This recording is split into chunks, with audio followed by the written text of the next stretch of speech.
За сайн байцгаана уу? Та бүхэний өдрийн мэнд хүргэе. Жуделожи подкастын маань спешиал эпизодуугаар эхэлж байна.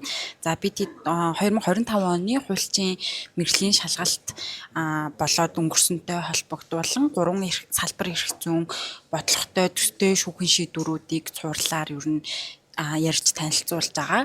Тэгээд энэ удаа бол иргэний эрх зүйн бодлогыг бидэд ярихаар бэлтгэсэн байна. За тэгээд иргэний эрх зүйн бодлогоны маань хувьд бол бидэд харамсалтай нь төстэй шүүхийн шийдвэр бол хараахан олж чадаагүй байгаа. Тэгээд яг зүгээр таамаглаж байгаагаар магадгүй шүүхийн шийдвэрт илүү суурилж бодлогоо зохиосон биш.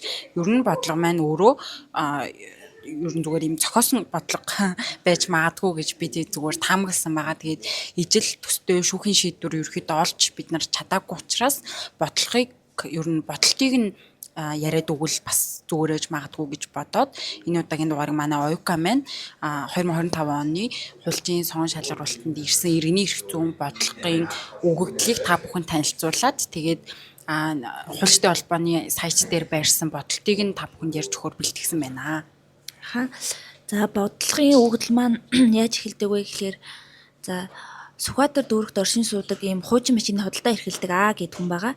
За энэ хүн маань болохоор Volkswagen Golf гэдэг нэртэй ийм хуучин машиныг 17 сая төгрөгөөр ингээд худалдахаар нөгөө худалдааныхаа талбай дээр байршуулсан байгаа. За тэгээд тухайн үед болохоор 2014 оны 10 сарын 10-ны үеэр одоо машин худалдаж авахар хаан уул дүүрэгт оршин суудаг иргэн П одоо тухайн талбай дээр явж хагаад за тэгээд аагаас нөгөө Volkswagen Golf гэдэг машиныхаа талаар лавлсан байдаг. За тэгээд болохоор тухайн нөгөө чи өөр хуучин машины худалдаа эрхлэгч. Тэгээд тухайн машина бол өмнөх өдөр нь өөр хүнээс худалдаж авсан юм билээ.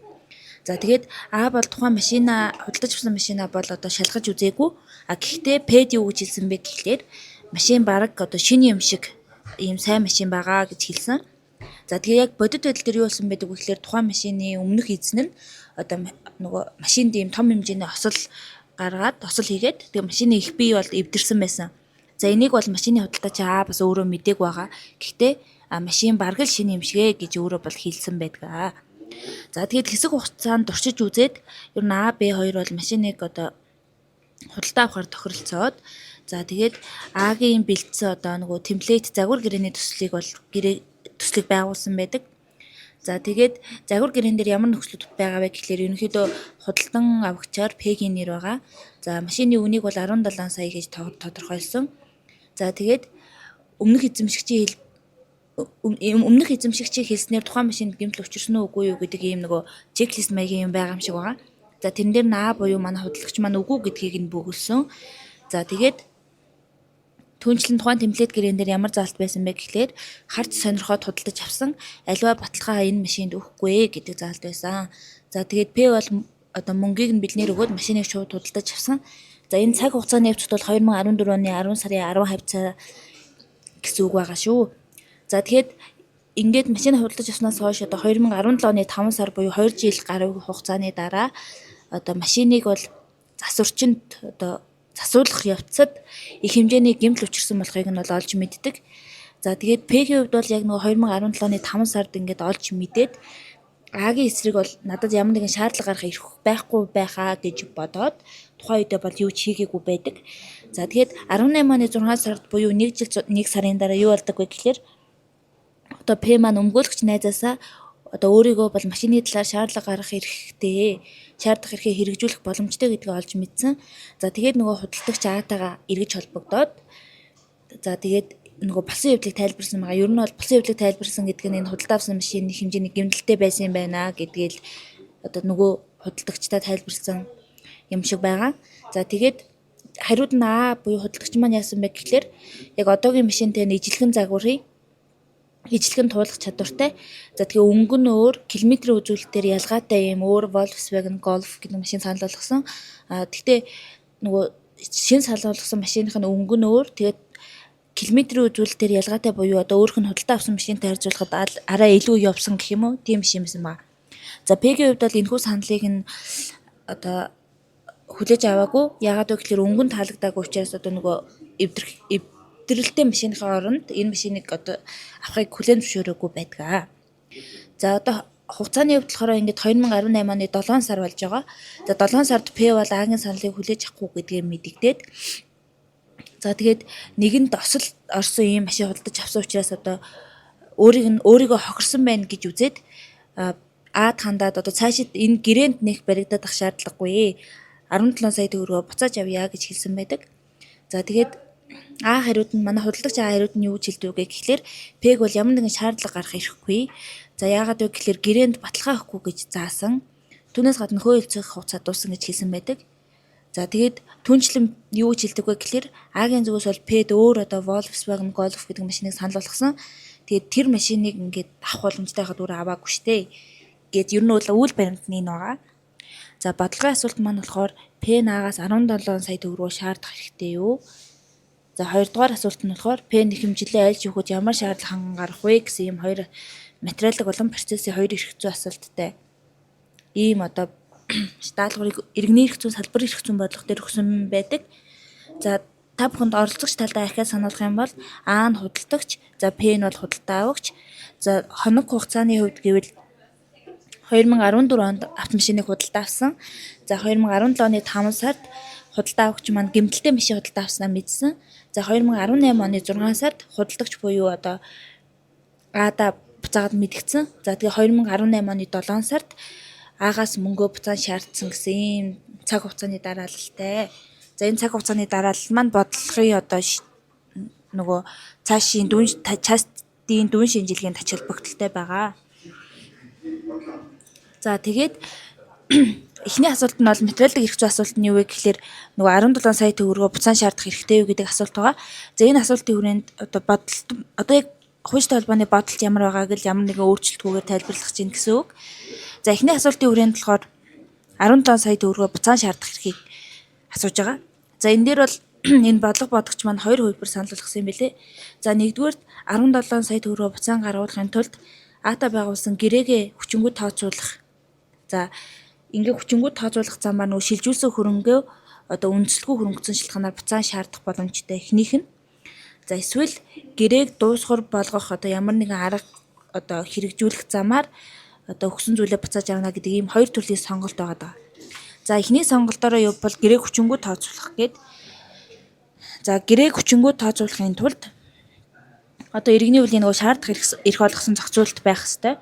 За тэнгууд манай бодлого бодогч маань болохоор иргэний үеийн 492 дугаар зүйл бусдын өрөнгийг үндэслэлгүйгээр олж авсан буюу эзэмшснээс үүсэх үүрэг гэдэг заалтыг одоо заалтын дагуу энэ эрхийг шалгаж үтсэн юм байлээ. За 492-ийн нэгт юу гэсэн байдаг вэ гэхлээр бусдын өмнө хүлээсэн үүргээ гүйцэтгэхээр хэн нэг этгээдэд хөрөнгө шүлжүүлсэн этгээд уг зүйлийг олж авсан этгээдээс дээрх хөрөнгөө дараах тохиолдолд буцаан шаардах хэрэгтэй. За ийм заалт юу нь бол байгаа. За тэнгүүт бодлого бодогч маань энэ 492-ийн 1-р зүйл маань үндсэндээ нэг дотроо за 4 төрлийн 3 үндсэн шаардах эрх одоо 3 үндсэн урьдчилсан нөхцөлтэй гэж үзсэн юм байлээ. За 492-ийн нэгийг хэрэгжүүлэхийн тулд эхний урьдчилсан нөхцөл нь бол өөртөө ямар нэгэн зүйл олж авсан байх. Гэр нөгөө одоо үндэслэгүй хөрөнгөцсөн этгээд маань гэсэн үг шүү дээ. Тэгэхээр тэр этгээд маань өөртөө ямар нэгэн юмыг одоо олж авсан байх хэвээр. За тэгэхэд тэр олж авж байгаа ямар арга замаар олж авсан байх хэвээр вэ гэхэлэр үүрэг гүйцэтгэх замаар олж авсан байх хэвээр буюу 2 дахь урьдчилсан нөхцөл нь үүрэг гүйцэтгэх замаар хөрөнгө олж авсан байх. За 3 дахь урьдчилсан нөхцөл нь энэхүү одоо олж авсан процесс маань эрх зүйн үндэслэгүй байх гэсэн үндсэн 3 урьдчилсан нөхцөлийг ингээд нэг бүрчлэн шалгаа явьж байгаа юм билээ. За тэгэхээр өөртөө ямар нэгэн зүйл олж авсан байх гэхээр одоо худалдагч буюу А маань өөртөө ямар нэгэн зүйл олж авсан байх хэвээр. За тэгээд ямар нэгэн зүйл олж авсан гэдэг нь бол ямар нэгэн үнэлэгдэх боломжтой тийм зүйл байна. За манай бодлогын өгдөлт бол нөгөө А маань машин худалдсаны хариуд 17 сая төгрөгийг одоо олж авсан. За тэгээд энэ ямар нэгэн зүйл олж авсан байх урьдчилсан нөхцөлүүгээр хангагдаж байгаа. За 2 дугаар урьдчилсан нөхцөл бол үүргээ гүйцэтгэх замаар хөрөнгө олж авсан байх. За тэгээд энэ одоо 17 сая төгрөг П-гээс А-д шилжихдээ ямар нэгэн үүргийн гүйцэтгэлийн үр дүн шилжсэн байх хэвээр. За тэгээд энэ тохиолдолд бол П буюу худалдагч маань худалдаа авагч маань машины үнийг төлснөөр А дээр хөрөнгийг олж авсан. Тэгэхээр ерөнхийдөө нөгөө төлбөр төлөх үүрэг гүйцэтгэх явцад одоо машины өмчлөх эрхийг шилжүүлээд оронд нь төлбөр гүйцэтгсэн ийм хоёр үүргийн одоо солилцол дээр манай маань хөрөнгө олж авсан байгаа. За 3 дугаар эрх зүйн үнэлэлгүй байх бол одоо энэхүү бодлогын маань хамгийн за энэ хэсгийн нөгөө шалгах хэсгийн маань хамгийн том эзэлтгүүнтэй ийм шалгах хэсэг байгаа. За тэгээд эрх зүйн үнэлэлгүй байна гэдэг нь за эрх зүйн үнэлэлгүй гэж одоо тооцохын тулд бас дотроо хэд хэдэн дид урдчилсан нөхцөлтэй. За үүний нэг нь болохоор эхлээд хүчин төгөлдөр бус хилцэл тооцоолохоор хүсэл зоригоо илэрхийлэх ёстой байгаад байгаа. За тэгээд хилцлийг хүчин төгөлдөр бусад тооцоолох үндэслэл байх шаардлагатай. За тэгээд 3 дугаар хилцлийг хүчин төгөлдөр бусад тооцоолохоор шаардлага гарах хугацаа нь өөрөө хүчинтэй байх ёстой гэдэг ийм 3 дид урдчилсан нөхцөлтэй. За эрх зүйн үнэлэлгүй байх гэдгийг одоо манай бодлого бодогч маань, зохиогч маань гэх юм уу юу гэж тайлбарласан байдаг вэ гэхээр энэхүү одоо талуудын оронд бол иргэний хуулийн 243-ийн 1 заасан худалдаа авах гэрээ байгуулагдсан. За энэ гэрээ маань одоо 492-ийн 1-ийн дагуу эрх зүйн үнэлэлгүй гэж тооцогдохын тулд хийсэн үеэсээ хүчин төгөлдөр бус байх одоо шаардлагатай. За хийсэн үеэсээ эхлэн хүчин төгөлдөр бус байх талаарх зохицуулалт иргэний хуулийн 57 дугаар зүйлийн 2 дахь хэсэгт байдаг. За шүүгээс хүчин төгөлдөр бус гэж тооцох хилцэл нь хийсэн үеэсээ хүчин төгөлдөр бус байна гэд. За ийхүү хүчин төгөлдөр бус гэж тооцоолохын тулд эхлээд нөгөө одоо гэрээний маргалдагч талын айл нэг нь хүчин төгөлдөр бус тооцоолох хүсэл зоригоо илэрхийлсэн байх ёстой. За тэгээ хүсэл зоригоо илэрхийлэх энэ процесс маань бол нөгөө иргэний хуулийн суур зохицуулалтуудаа уялддаг. За тодорхойлбол иргэний хуулийн 41 дээр бол нөгөө хүсэл зоригийн илэрхийлэл ямар тохиолдолд хүчин төгөлдөр вэ гэхлээр нөгөө тал нь хүлээн авснаар хүчин төгөлдөр болно гэж заасан. За манай бодлогын нөхцөлд гэвэл одоо манай худалдан авагч П маань бол цаашид энэ гэрээнд баригдах шаардлагагүй мөнгө авъя гэд хэлсэн байдаг. Тэгэхээр ерөнхийдөө ийм гэрээнд баригдах шаардлагагүй гэдэг үгийг тайлбарлах замаар энэ хүн маань гэрээ хүчин төгөлдөр бус тооцоолохоор хүсэл зоригоо илэрхийлсэн байна гэдэг дүгнэлтэд хүрсэн байна лээ. За тэгээд за үргэлжлүүлээд хилцлийг хүчин төгөлдөр бусад тооцох хүсэл зоригоо одоо илэрхийлсэн. За одоо хилцлийг хүчин төгөлдөр бусад тооцоолох одоо хууль зүйн үндэслэл байх шаардлагатай. За энэ урдчилсан нөхцөл маань дахиад бас дотроо хэд хэдэн тийм одоо өөрчлөлт нөхцөлтэй. За тэрийг нь одоо дэлгэрэнгүй тайлбарлаад явъя. За хилцлийг хүчин төгөлдөр бусад тооцоолох үндэслэлийг бол иргэний хуулийн 58 дугаар зүйл заасан байдаг. За манай бодлого бодогч маань бол эхлээд одоо нөгөө төөрөгдлөөр шалгасан байлээ. За төөрөгдөлтэй холбоотой зохицуулалт бол иргэний хуулийн 58 дугаар зүйл гэдэг. За ноцтой төөрөгчний улмаас хийсэн хилцэлгээд за 58-ийн 1 дээр юу гэсэн байдаг вэ гэхээр ноцтой төөрөгдлийн үндсэн дээр хүсэл зоригоо илэрхийлэн хийсэн хилцлийг шүүх хүчин төгөлдөр бус гэж тооцож болно. За тэгээд 58-ийн 3-ын 2 дээр хилцлийн зүйлийн үнийг тодорхойлоход ач холбогдол бүхий эд зүйлийн шинжийн талаар төөрөгдсөн болвол ноцтой төөрөгдсөн гэж үзэж болно гэж зохицуулсан. За манай бодлого бодогч маань бол энэ тал одоо энэ зохицуултын хүрээ нэлээд ийм онлын тайлбарууд хийгээд за эцсийн дүгнэлт нь юу вэ гэхээр эд хөрөнгийн бит байдлын талаарх одоо энэ доголдолтой холбоотой одоо нөгөө наривчилсан зохицуулт маань яг нөгөө худалдаа авах гэрээний одоо бүлэг дээрээ байдаг. Тодорхойлбол иргэний хуулийн 254 дугаар зүйлийн 1 дэх хэсэгт энэ эд хөрөнгийн доголдолтой холбоотой зохицуулт байгаа. Тийм учраас энэ нөгөө эд хөрөнгийн одоо шинжийн талаар төөрөгцөн 58-ын 3-ын 2-оос өмнө тэрхүү ээлжинд тэр тусгай зохицуулт буюу 254-ийн 1 хэрэглэгдэх юм байна гэдэг ийм дүгнэлтэд хүрээд за энэ нөгөө төөрөгдөл гэдэг одоо энэ нөхцөл бол одоо энэ хүчин төгөлдөр бусад тооцоолох үндэслэл одоогийн маргааны хүрээнд болохгүй гэж үзээд одоо энэ хэсгийг X-лж байгаа гэсэн үг. За төөрөгдөөгүй юм бол одоо өөр ямар үндэслэлээр хүчин төгөлдөр бус байж болох вэ гэхлээр иргэний хуулийн 59-ийн 1 рүү очдог. За иргэний хуулийн 59-ийн 1 дээр бол хурам эхэлж хийсэн хилцлийг зохицуулсан. За зохицуулт нь юу гэдэг вэ гэхлээр хилцэл хийх зорилгоор бусдыг хурам эхэлсэн бол мэгтгцэн этгээд уг хилцлийг хүчин төгөлдөр бус гэж тооцоолохоор шаардах хэрэгтэй. Энэ тохиолдолд хурам эхэлсэн этгээд ашиг хонжоо олох эсвэл мэгтлэгцэн этгээдэд гэм хор учруулах зорилготой байсан хэсэг нь хилцлийг хүчин төгөлдөр бус гэж тооцоход нөлөөлөхгүй гэсэн ийм зохицуулт байгаа. За тэгэхээр энэ үндэслэл юу үүснэ үү үгүй юу гэдгийг манай одоо бодлого бодогч маань бас урдчилсан нөхцөлийг ингээд задлах замаар тайлбарладаг. За эхлээд энэ 59-ийн 1 дэх энэ зохицуултыг ямар нөхцөлд хэрэглэх вэ? Тэгэхээр энэ нөгөө эд хөрөнгийн доголдол үүсэх үед энэ зохицуултыг бол нөгөө худалдаа авах гэрээний тусгай ангийн зохицуулттай хамт шууд зэрэгцүүлэн хэрэгжилж болно гэж тайлбарлаж байлаа. За яагаад вэ гэхлээр за энэ нөгөө эд хөрөнгийн тэр доголдолтой холбоотой одоо худалдаа авах гэрээний тусгай ангийн зохицуулт нь бол гэрээний тэнцвэрт байдлыг хамгаалдаг гэсэн мэлээ. одоо санаа нөгөө доголлын төрөнг авсан бол одоо худалдагч маань тодорхой хэмжээнд нөгөө хариуцлага хүлээх замаар хоёр талыг тэнцвэржүүлдэг гэсэн санаа байх гэж бодсон. За харин 59-1 буюу хуурам эхэлж хийсэн хилцэл маань бол гэрээ байгуулах хүсэл зоригоо илэрхийлэх эрх чөлөөг хамгаалдаг гэд ерөнхийдөө юм хамгаалалтын объект нь өөр юм хоёр үндсэн зохицуулалт маань практик дээр ч яг юу ингээд хууль хэрэглээний хувь зэрэгцээ хэрэглэгдэж болдог гэсэн байсан. За тийм болохоор юу дэж энэ хуурам эхэлж хийсэн хилцэл гэдэг зохицуулалтыг одоо энэ маргааны хүрээнд хилцлийг хүчин төгөлдөр бус тооцоолох үндслээр хэрэгжилж болох юм байна гэдэг дүгнэлтэд хүрж байгаа. За тэгээ хуурам эхэлж хийсэн хилцэл гэдгийг тодорхойлохын тулд нэг 4 дид урд одоо 3 урдчилсан нөхцөл байгаа. За нэгдүгээр хуурам эхэлсэн үйлдэл байх хэрэгтэй юм байна. Хоёрдугаар санаатаагаар хуурам эхэлсэн буюу одоо нөгөө объектив тал нь үйлдэл байх хэрэгтэй, субъектив тал нь одоо нөгөө санаатай байх хэрэгтэй. За тэгээд 3 дугаар урдчилсан нөхцөл бол энэ хоёр маань одоо хоорондоо шалтгаан холбоотой байх ёстой гэдэг ийм үндсэн 3 урдчилсан нөхцөлтэй. За тэгээ хуурам эхэлсэн үйлдэл гэдэг дээр юу гэж ойлгох вэ гэхлээр одоо манай бодлогын хүрээнд бол за яг онлайн тайлбар нь юу вэ гэхлээр одоо бусдад бодит нөхцөл байдлаас буруу ташаа сэтгэл төрүүлэх за үүнийг үнэн болохыг баталгаж чиглэгцээ харьцааг ойлгоно гэж тайлбарлсан байсан. За манай тохиолдолд болохоор нөгөө манай худалдагч аа маань худалдаа авахч пэд юу гэж хэлдэг вэ гэхлээр нөгөө машина бараг л одоо шинэ юм шиг сайн машин гэж хэлсэн байдаг. За тэгээд бодит байдал дээр бол нөгөө машин маань бол өмнө осолд орсон. Энэ нөгөө томоохон гэмтсэн машин байсан. За тэнгууд ааг бол одоо хуурам эхэлсэн үйлдэл хэрэгжүүлсэн гэж үзээд байгаа. За үйлдэлийн хувьд за одоо нөгөө санаатаагаар хуурам эхэлсэн буюу нөгөө субъектив талын хувьд гэвэл ер нь санаа зорилго нь ингээд яг байх ёстой. За тэгээд энэ нь яг дэлгэрүүлбэл юу гэсэн үг вэ гэхлээр хуурам эхэлсэн үйлдэл төрөгдөл бий болох болон хүсэл зоригийн илэрхийлэлт хамаатай. Ер нь бол нөгөө санаатаагаар хуурам эхлэхэд чиглэсэн тийм одоо илэрхийлэл байх ёстой гэж тайлбарсан байсан.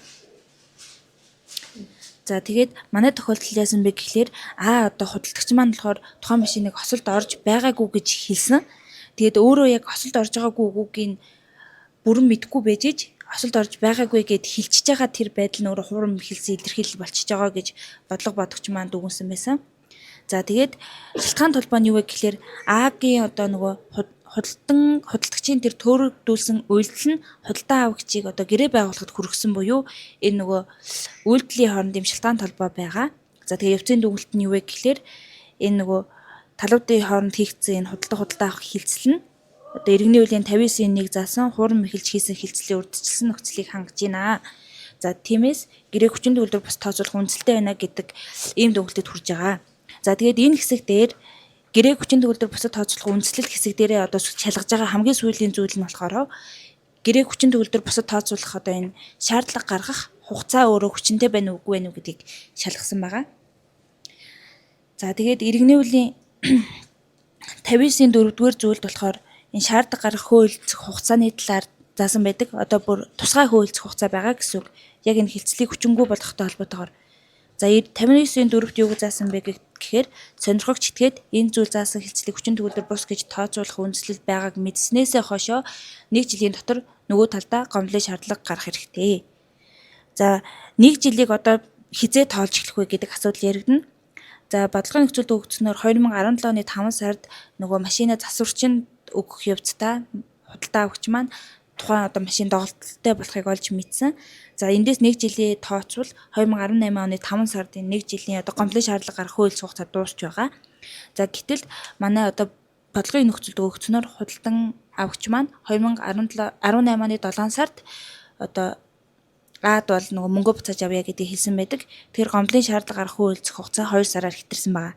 За тэгэхээр хэдийгээр одоо энэ хилцэл маань нөгөө хуурам эхэлсэн хилцэл боловч гомдол гарах хууль хугацаа дууссан байгаа учраас хэрэгжүүлэх боломжгүй байна.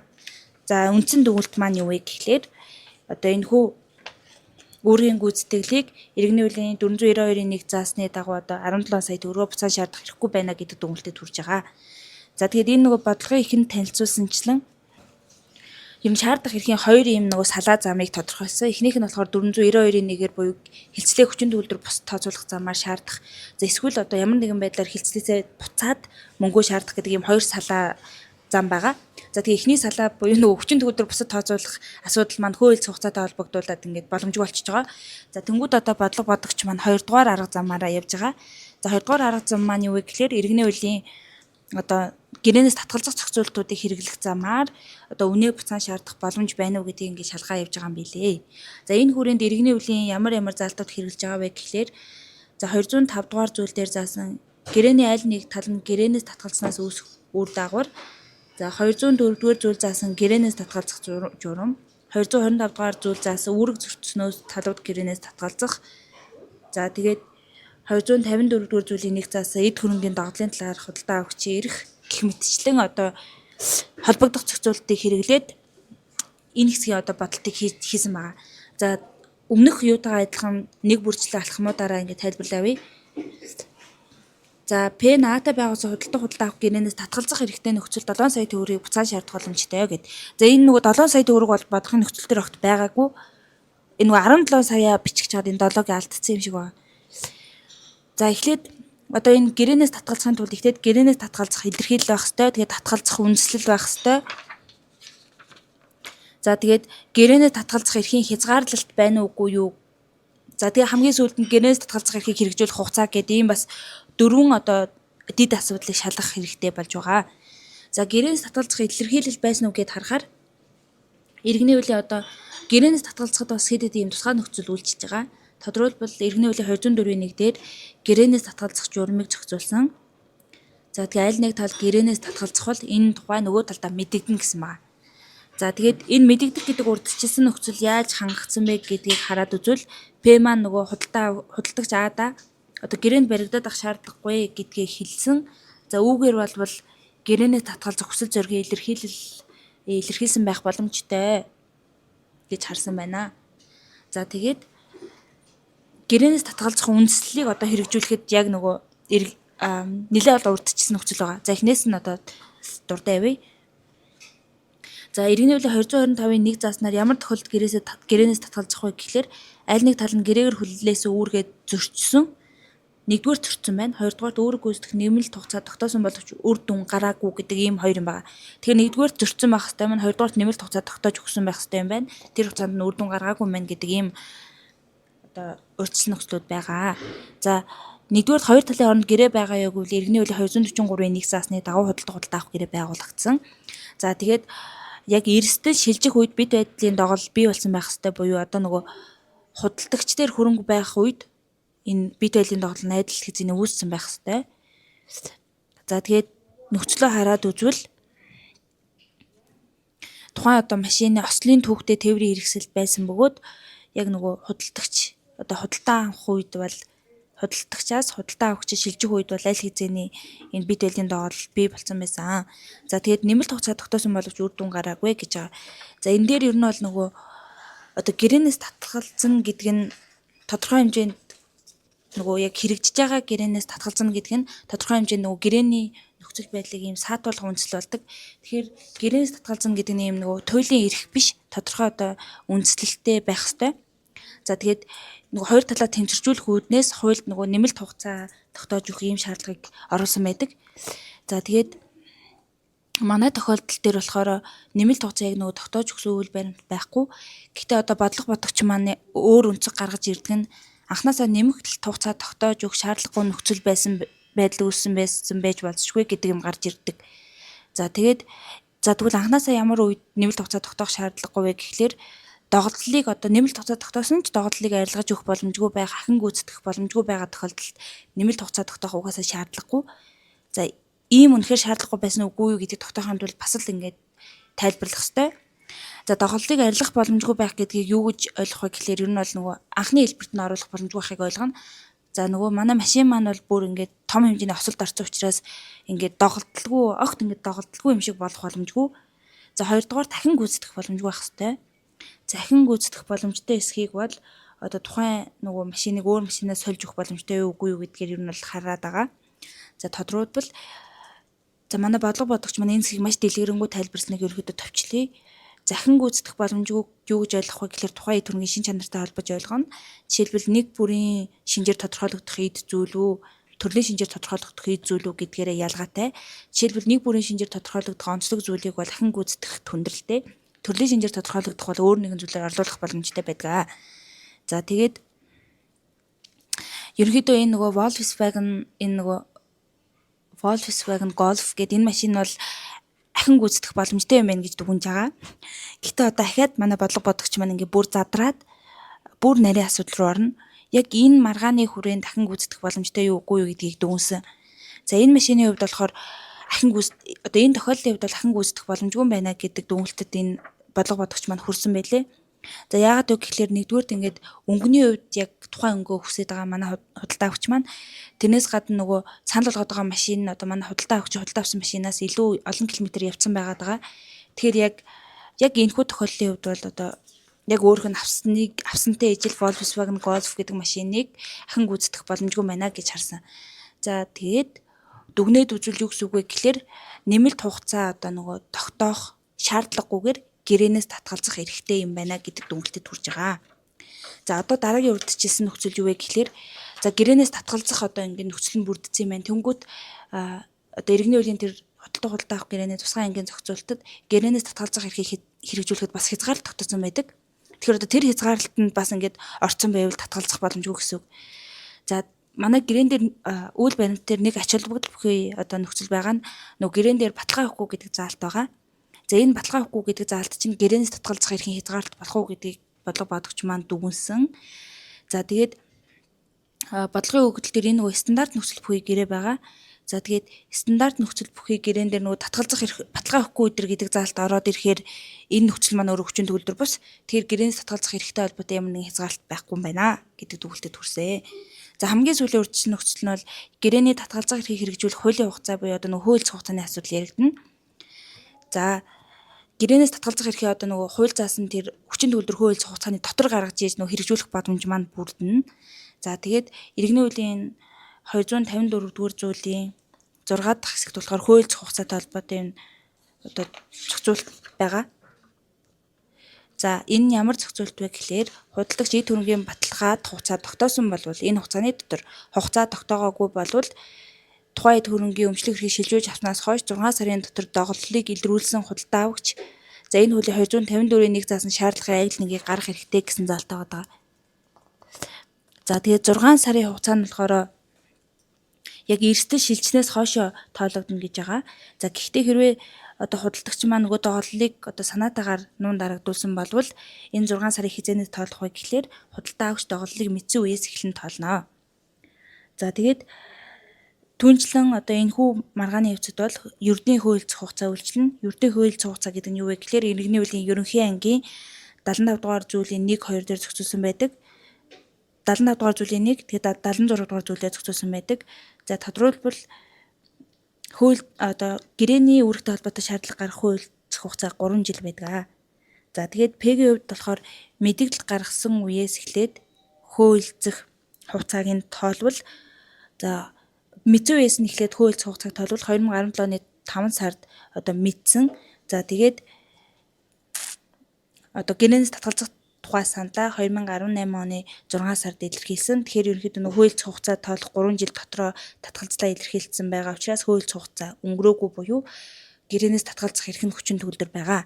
За тэгээд дүгнэлт нь юу гэхээр П-наагаас иргэний үеийн 205 дугаар зүйлийн 1 дэх хэсэг заасны дагуу 17 сая төгрөгөө буцаан шаардах хэрэгтэй гэдэг дүгнэлтэд хүрсэн байна лээ. За тэр 205-ын 1 нь ямар заалт вэ гэхээр гэрээний аль нэг тал гэрээнээс татгалцснаас үүсэх үр дагавар буюу одоо татгалцсны дагуу хоёр тал өгч авах асуудлаа яриад байгаа. Буцаана гэдэг зохицуулт тий. За тэнгуү тэр нь юу вэ гэхээр хууль буюу гэрээн засны дагуу аль нэг тал нь гэрээнээс татгалцсан бол талууд гэрээний гүйцэтгэлийг бит байдлаар нь түншлэн гэрээ бизнес олсон ачгийг харилцан бутааж хүүрэхтэй гэж заасан байна. За тэгээд нөгөө процессын асуулт нь бол нөгөө одоо хаана шүүхэд хэмжил гарах уу бүрдүүлбэр нь ямар байх вэ гэдэг ер нь асуулт байсан. Тэгээд нөгөө бодлогын их нөгөө хоёр талынхаа оршин суух хаягийг зориуд өгсөн байлээ. За энэ маргааны хувьд нөгөө ямар нэг онцгой одоо ажиллагаа хийгдэхгүй учраас хариуцлагын оршин суугаа газрын шүүхэд гарганаа гэд. За үндсэндээ нэг иймэрхүү бодлого байсан байгаа. За бодлого ярьж гисэн Оюкада баярлалаа. Тэгэд яг хуу бидэд ер нь бол хуульчийн сонгон шалгаруулалтанд ирсэн бодлогонуудтай төстэй шүүхэн шийдвэрийг энэ жил бол ингээд 3 дахь жилдээ ярьж байна. Тэгээ өмнөх жилүүдэд ерөөхдөө бидэд дандаа одоо бодлогоных нь бодолтыг нь биш шүүхэн шийдвэрийг нь бол ярьдаг байсан. Яагаад тэгэхээр үндсэндээ шүүхийн шийдвэрийг нь хүргээд ер нь нэг ийм үйл баримт бүхий маргааныг шүүх бол ингэж шийдсэн. Тэгээ үнийг бодлого болгоод одоо хуулийн сонгон шалгаруулалтанд ирүүлсэн байх шүү л гэдэг мэдээлэл хүргэх чанартай байдаг. Эргээд нөгөө талаасаа хуулийн сонгон шалгаруулалтын яг бодолт гэдэг маань бол үндсэндээ яг жишг бодолт байдаг. Яагаад тэгэхээр зүгээр нэг нүур өгдөл өгөөд тэрний үндсэн дээр бол яг ийм туйлын зөв хариу одоо шууд бичих боломж бол айгүй хомс байдаг. Тийм учраас юу гэдэг шалгуулагч болгон өөрийнхөө үндэслэлийг гол нь сайн тодорхойлж чадаад тэргээ өгөгдөлтөөгөө холбос сумцыгээд тодорхойлж чадсан бол одоо ямар ч бодолт бас зөв гэж тодорхойлогдох боломжтой байдаг учраас нөгөө туйлын зөв хариу энэ бодолт маань бас биш байдаг учраас тийм учраас ер нь бодолтыг төдийлөн их ярьдаггүй. Тэгээд яг хуу зүгээр та бүхэн маань энэ үртэл сонсож байгаа болвол нөгөө энэ маань туйлын зүг гэсэн үг бол биш. Эн чинь нөгөө юу гэдэг бодлого зохиосон хүний гэх юм уу илүү юм жишг бодолт маягийн ийм зүйл учраас ерөөхдөө энэ жилийн иргэний эрх зүйн бодлого маань бол нэг иймэрхүү жишг бодолт маань бол сая ойкагийн ярьдаг ийм бодлого байжээ гэдэг байдлаар бас ойлгохыг хүсье. За тэгээд энэ удаагийн дугаар бол энэ хүрээд өндөрлөж байна. Тэгээд энэ бол ингээ 2025 оны хуулийн шалгалтын бодлогоодыг ярьж байгаа сүүлийн маань спешиал эпизод байгаа. Тэгээд эргээд хэдүүлээ 2026 оны хуулийн шалгалтын бодлогоодын дугааруудаараа бас дараа жил уулзна. Тэр хүртэл бол ер нь 2-7 хоног тутам орж байгаа подкастуудтай маань бас хамт байгаарэ гэж хүсэж байна. Тэгээд энэ 3 дугаарыг бидэд яг арай онцлогтой та бүхэнд нөгөө дууны хувьд илүү чанартай сонсогдож байгаа болов гэж найдаж байна. Яагаад тэгэхээр бидэд бол зарим нэг сонсогчтой хөвгсөлтээр дундаа мик авсан байгаа. Тэгээд илүү бас өмнө ярьдаг байснаас чанартай дууралтайгаар та бүхэнд хүрж байгаа болов гэж найдаж байна. Тэгээ ер нь дараагийн дугаарууд маань бас энэ одоо хэмжээний чанартай бас хүрнэ гэд ойлгоорой гэдэг шиг. Гэтэ яг өнөөдрийн бичиж байгаа дугаарын хувьд нөгөө кофе шопт жоохон чимээтэй дунд бичигдсэн учраас нөгөө back noise бас жоохон орсон байхыг үгүйсэхгүй. За тэгээд дараагийн арай илүү чанартай дугааруудаараа эргээд уулзцаая. Тэгээд манай нөгөө подкастнуудын маань доор та 3 мик авчаач гэж бичижсэн хүмүүстээ бас баярлалаа. Тэр маань бол мик авахд нэлийн түлхэц цусан байгаа шүү. За тэгээд баярлалаа, дараа уулзцаая. Баяртай.